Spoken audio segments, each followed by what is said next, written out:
இன்றைக்கி பாஸ்தா தான் செய்ய போகிறோம். இந்தியன் ஸ்டைல் பாஸ்தா செய்ய போகிறோம். நான் அதுக்கு வந்து கோதுமை மாவில் உள்ள பாஸ்தா எடுத்து வச்சுருக்கேன். வீட் பாஸ்தா எடுத்திருக்கேன்.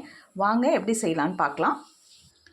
ஒரு பேன் வச்சு 2 டம்ளர் தண்ணி சேர்த்துருக்கேன். இது கூடவே வந்து 1 டீஸ்பூன் எண்ணெய் சேர்த்துருக்கேன். அப்போ தான் பாஸ்தா வந்து ஒட்டாமல் இருக்கும். நம்ம இப்போ பாஸ்தாவை வேக வச்சு எடுத்துக்கலாம். தண்ணி கொஞ்சம் கொதி வந்தோடனே நான் பாஸ்தாவை வாஷ் பண்ணி வச்சுருக்கேன். இங்கே தண்ணியும் நல்லா பாயில் ஆகிடுச்சு. நம்ம இது கூட இப்போ சேர்த்துக்கலாம். ஒரு 5 நிமிஷத்தில் வெந்துடும். நம்ம வந்து இப்போ இந்த தண்ணியை ஸ்ட்ரெயின் பண்ணி ஒரு பிளேட்க்கு மாற்றி வச்சுக்கலாம். ஸ்டவ் ஆன் பண்ணி ஒரு பேன் வச்சுருக்கேன். நான் பட்டர் சேர்த்துருக்கேன். இங்கே வந்து நம்ம பாஸ்தா எடுத்து வச்சுருக்கோம். எண்ணெய் ஒரு ட்ராப் ஊற்றி தான் வேக வைக்கணும். அப்போ தான் உதிரி உதிரியாக வரும்.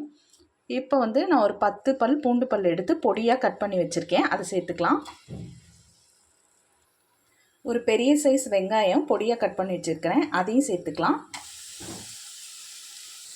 இது கூடவே நான் ஒரு தக்காளி வந்து மிக்ஸர் ஜாரில் சேர்த்து பியூரியாக எடுத்து வச்சுருக்கேன். அதையும் சேர்த்துக்கலாம்.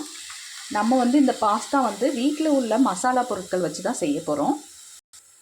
மஞ்சத்தூள் 1/2 டீஸ்பூன், மிளகாத்தூள் 1/2 டீஸ்பூன், மல்லித்தூள் 1/4 டீஸ்பூன். இப்போ நம்ம கலந்து விட்டுக்கலாம். நான் வந்து தேவைக்கேற்ப உப்பு சேர்த்துருக்கேன். நம்ம வந்து தக்காளி தொக்கு எப்படி வதக்குறோமோ அது மாதிரி அந்த கன்சிஸ்டன்சிக்கு இதை கொண்டு வந்துடணும். இப்போ வந்து நான் 1/2 கப்பு வந்து டொமேட்டோ கெச்சப் எடுத்திருக்கேன். அதையும் நம்ம ஆட் பண்ணிக்கலாம். ஆட் பண்ணி கலந்து விட்டுக்கலாம். இப்போ நம்ம எடுத்து வச்சுருக்க பாஸ்தாவை இதில் சேர்த்துக்கலாம். பெப்பர் கொஞ்சமாக நம்ம ஆட் பண்ணிக்கலாம்.